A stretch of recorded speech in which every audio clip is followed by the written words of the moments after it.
여러분께 질문을 드려볼게요.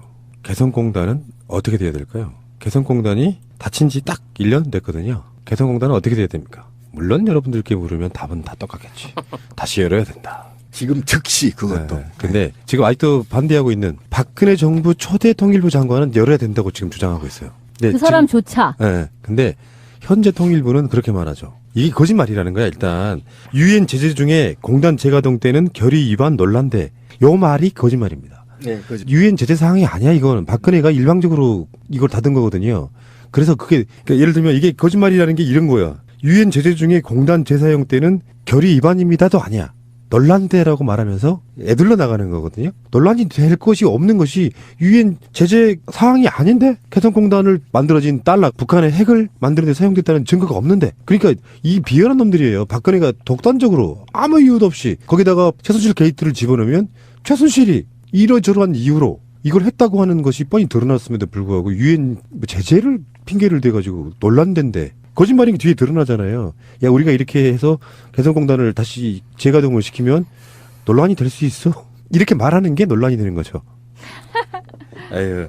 근데 유승민은 여기 대한 답이 좀 모호한 것 같고 찬성을 안 하는 모양이던데 보수 정당 쪽의 후보들도 웬만한 사람들은 다 개성공 다시 열어야 된다. 박근혜가 뭐를 정말 잘못했지만 그중에 가장 잘못한 것 중에 하나가 명분도 없는 개성공단.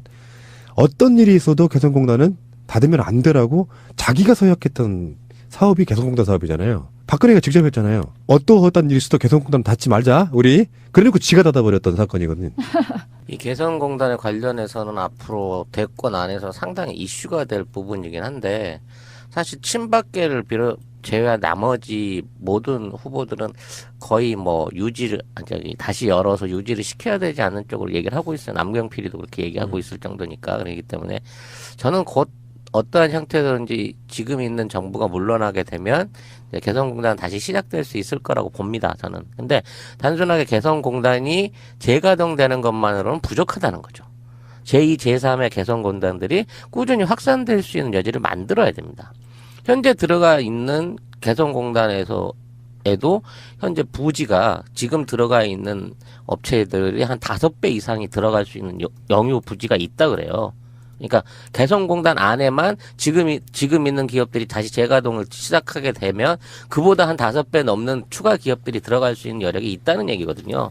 그리고 이미 우리나라 안에 모든 제조업에 관련된 경쟁력이 사라진 이 상황에서 개성공단만큼 물류비와 인건비와 여러 가지 조건 안에서 대한민국 안에 내수를 살려낼 수 있는 생산지는 전 세계에 존재하지 않습니다. 개성공단의 가치는 전 세계 유일한 최고의 투자 가치를 가진 그런 공단인 거예요. 이 자산을 그냥 놀린다고 하는 거는 정말 국가적으로도 멍청한 짓이고 외교 안보를 통하더라도 굉장히 어리석은 짓을 하고 있다는 겁니다. 근데 이 모든 게 우리 순실이의 현몽하신 2년 안에 북한을 망할 거야 라는 꿈 때문에 이게 다 이루어졌다라는 게 고지고대로 맞다고 치면 저는 분명 다른 뭐 돈하고 연관된 게 있을 걸로 보입니다만 대한민국 역사상 가장 멍청한 국가 행정 중에 하나로 그렇죠. 기억이 될 겁니다. 최악이라고 보여주고요. 일단 그 핵 얘기를 좀 해보자고요. 개성공단과 핵은 전혀 무관합니다. 분명히 말하지만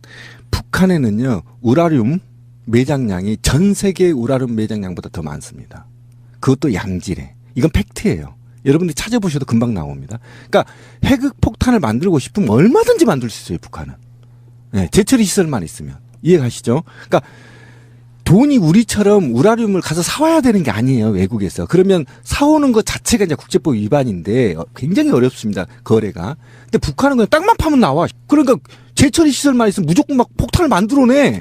일단 그렇기 때문에 돈이 우리처럼 다량으로 필요하지 않다라는 건 팩트이고 현실인 거고요. 개성공단은요, 김대중 노무현 대통령이 만들 때 꿈이 있었어요. 원대한 꿈. 그 원대한 꿈이 뭔지 아세요? 개성공단보다도 큰 규모 12개의 공단을 북한 전역에 만드는 거였습니다. 북한의 국민 1인당 수준을 끌어올린 다음에 통일을 하겠다는 거예요. 의식 수준을 끌어올린 다음에. 그리고 개성공단을 12개 이상 만들면 북한이 폐쇄성보다 개방성을 지향할 거라고 봤던 겁니다. 이런 철학적인 오래된 민족의 그 염원이 달려 있었던 사업이었어요. 그런데 이 사업을 정치적으로 악용했다라는 거 아닙니까? 그리고 그거를 폄하하고. 그런데 지금 이 개성공단이 그래서 지금 정치권에서는요.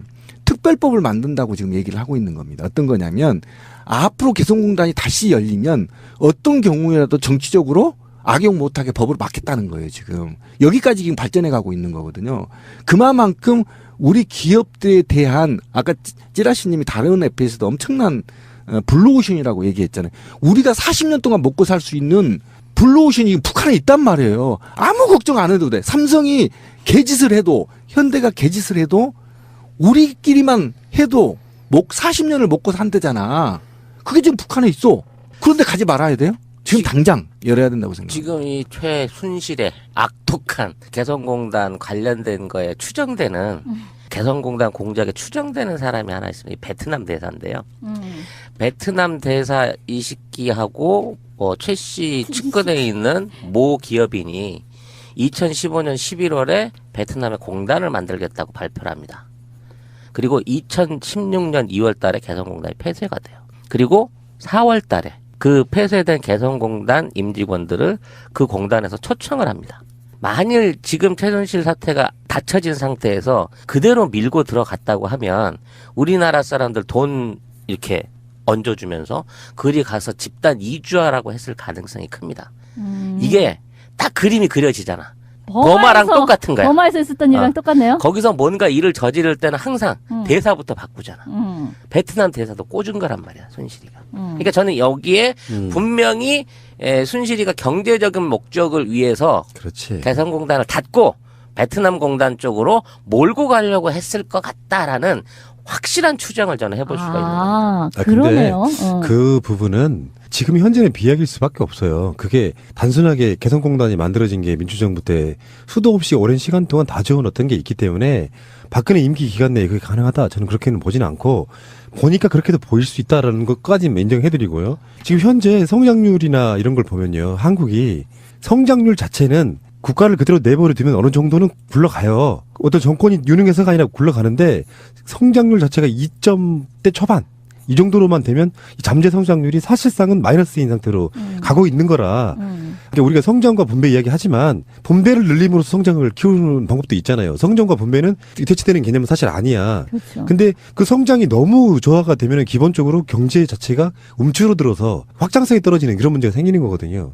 그래서 새롭게 만들어진 성장률을 위해서 할 거 다 했다는 거잖아요. 지금 삼성 나가서 막 수출할 거 다 하고 현대차 다 팔고 다 해서 우리가 더 이상 이제 성장할 수 있는 여력이 없는데 기본적으로 개성공단이 지금 현재에 있던 것을 없앴기 때문에 성장률에 사실 도움 안 돼요. 원위치로 복귀하는 거고 아까 송 작가가 그 답일 수 있는데 그것을 몇 배로 늘려주고 개성공단으로 시작된 그 분위기를 갖고 북한에 있는 지하자원 개발이라든지 북한에 도로를 놓는다든지 그런 식으로 사회적 인프라를 만드는데 한국이 독점적으로 뭔가를 하게 되면 좋겠다라는 거 우리가 오늘 처음으로 이야기하는 게 아니잖아요. 지금까지 계속 그래왔는데 그렇죠. 그 중요한 사업들을 지금 러시아하고 중국에 뺏기고 있다까지가 지금 현재 팩트니까. 이미 계약을 했죠. 그러니까 북한 시장이 많이 남아있는 게 아니에요. 지금 현재는. 네. 굉장히 많은 걸 이미 뺏겼다고요. 개성공단에 아니, 있었던 물건들을 지금 중국 암시장 쪽으로 가서 팔고 있다. 지금 어쨌든 그 실크로드 개설권과 도로 개설권과 시베리아 철도 개설권을 러시아와 어떻든 중국에게 넘겼지만 아직 공사가 지금 진행되고 있기 때문에 지금이라도 개방을 할 경우에는 저희가 하청업으로 들어갈 수도 있어요. 부분을 따낼 수도 있고요. 그다음에 그 이후에도 할 게 너무너무 많습니다. 그런 거죠. 경제적으로 보더라도 뭐 우리 애청자분들 더 잘 알 것이고 저는 그것보다 더 중요한 게 있다고 생각합니다. 그러니까 뭐냐면 이 개성공단과 그의 유사한 공단을 북한에 12개 이상 만들겠다고 약속했던 것은 우리 남한에서는 어쨌든 평화지대의 평화의 분위기, 민족의 평화적 분위기를 배양하고 그다음에 남북 차이를 줄이고 긴장을 완화함으로 인해서 군비를 감축시키고 그리고 그러기 나서 그걸로 어쨌든 경제 발전에 기여하겠다는 것이었고요. 그다음에 북한에서는 영구 평화 협정을 견인하려는 욕심이 있었어요. 그다음에 북한은 두 번째로 경제 성장의 원동력으로 삼겠다. 이런 거였잖아요. 근데 우리가 지금 생소한 게 뭐냐면 영구 평화 협정을 왜 북한이 원하냐? 지금 20년 동안 북한이 그거 요구하고 있었던 겁니다. 미국한테. 핵 만드는 것도 인정하고 영구 평화협정 하자. 이제 전쟁 못해. 너네도 우리 못 쳐들어오거든. 이렇게 요구하는데 남한하고 일본하고 미국이 아니야. 아직 니네들 상품 가치가 있어. 안보 장사 해야 되니까. 이렇게 해서 평화협정 안 해주는 거 아닙니까? 평화협정 하려면 핵 내놔. 그러면 치려고? 이런 위험성이 있는 거 아닙니까? 그래서 평화협정과 경제발전의 모티브로 사용하기 때문에 북한이고 우리는 이것과 관련해서 꼭 먹고 알 먹고 여러 가지 다 먹겠다는 거였거든요. 이렇게 좋은 사업이 제가 볼 때는 없어요. 지금 이제는 어디 베트남이요? 인도? 아프리카? 이미 아프리카는 중국이 다 먹어버렸고요. 먹을 데가 없어요. 우리가 갈 데가 없다고 지금. 그러니까 오로지 갈 수 있는 거는 민족성 고리로 북한 먹고 연변 먹고 만주 먹고 먹을 수밖에 없는 겁니다. 지금 갈 수밖에 없어요. 우리가 북으로 올라갈 수밖에 없어요. 먹는다고 얘기를 하니까 무슨 점령을 한다는 것처럼 아, 들려가지고 죄송합니다. 예. 되게 이상하긴 예, 한데 예.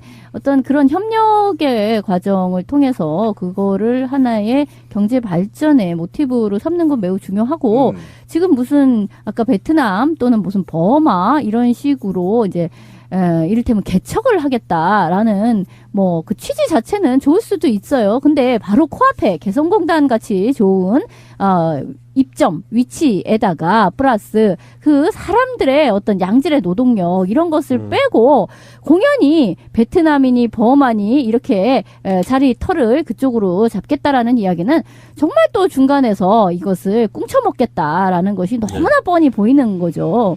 자, 유승민이 사드 이야기를 꺼내놓고 보니까 자기 발목을 잡는 것처럼 느껴져요. 유승민은 사드에 대해서는 완고하더만요. 배치해야 된다고. 그러니까 자기 확장성이 떨어지면서 한때는 보수에도 쓸만한 놈 하나 있었네. 새누리당 분열시키는 차원에서 몇 번 빨아준 적이 있지만 빨아주면서도 그 얘기는 했잖아요. 그렇지. 이 사람은 계속 사드 그런를 도입해야 된다고 가장 적극적으로 이야기하는 사람이니까 괜히 합리적인 보수니 뭐니라고 해도 결국 그 안보 문제와 관련해서는 한계가 있을 수밖에 없다는 얘기는 계속 했었잖아요. 그러니까 이제 뭐 개성공단을 큰 틀에서 이야기해보면 사드 배치에 당위성을 주기 위해서 남북 관계를 경직시킨다는 차원의 전략이었을 것이다라고 보는 게 일반적인 평이고 아까 말한 베트남 같은 부분은 또 그런 부수적인 것을 의도하지 않았을까 한번 좀 의심해 보는 거고요.